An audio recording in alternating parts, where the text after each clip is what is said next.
In the early 19th century, travelers arriving by boat in what is now Budapest, and what was then one of the most important cities of the Kingdom of Hungary, a part of the Habsburg Empire, would have found a town on the Pest side with a majority of German-speaking residents with no Hungarian cultural institutions. By the time the construction of the emblematic chain bridge had begun, the Hungarian Learned Society was already active.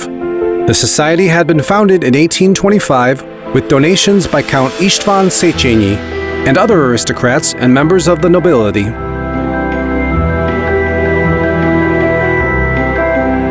After 1867, when the compromise between the Austrian Empire and the Kingdom of Hungary was agreed, Franz Joseph I, who had been hindering the work of the Academy for a decade, was crowned. At this time, the Hungarian Academy of Sciences had already become a national institution enjoying a high level of public trust. In the square by the bridge that connects Buda and Pest, a palace had already been built, selected in a design competition and funded through public donations. This was the new headquarters of the Academy of Sciences, which had taken on the task of promoting national language and culture.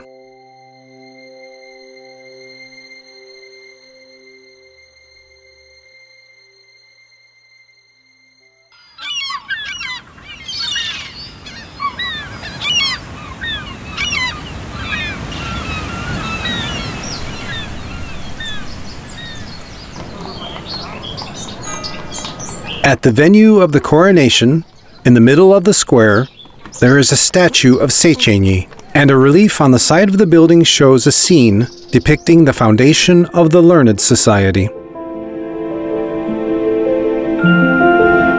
In the ceremonial hall of the Neo-Renaissance Palace of Science, you can see murals by Károly Lotz, the renowned portrait and mural painter, and the carpet on the floor, woven by hundreds of Hungarian women working together. The exceptional book collection, donated by the aristocratic Teleki family, was placed in the building, and it gave birth to the library of the Academy. The chamber used for the weekly meetings was decorated with romantic oil paintings of Hungarian castles. You can still see the armchair used by János Arany, the great Hungarian poet, who was a senior official at the Academy.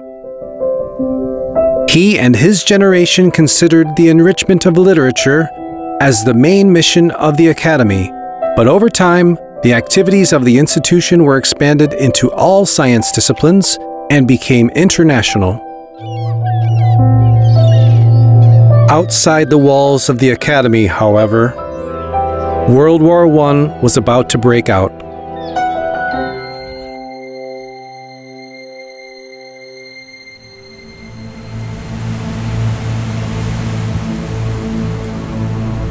After World War I and during World War II, many scientists suffered persecution.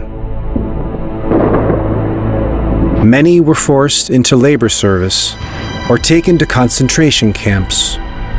Some of them never returned.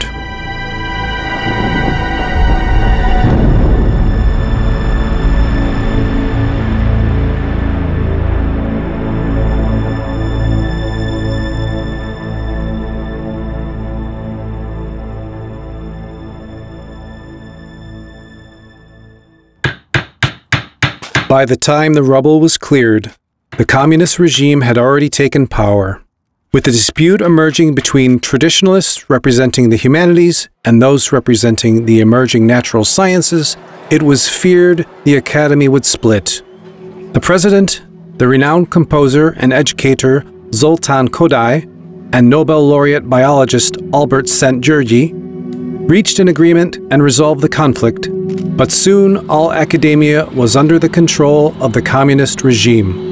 While the statues on the Academy building were being cleaned, Stalinism came to an end with the revolution of 1956.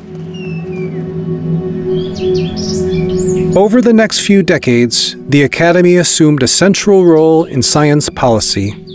Its own network of research institutes was established. By taking over existing institutions and creating new ones, it organized and controlled the system of basic research.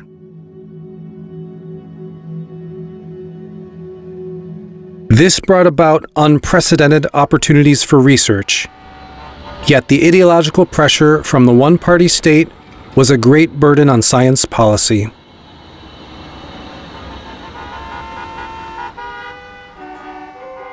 In 1990, free elections were held. József Antal was elected prime minister, and Domokos Kossuth, a historian who had previously suffered persecution, became president of the Academy. With their efforts, a new era started at the Academy.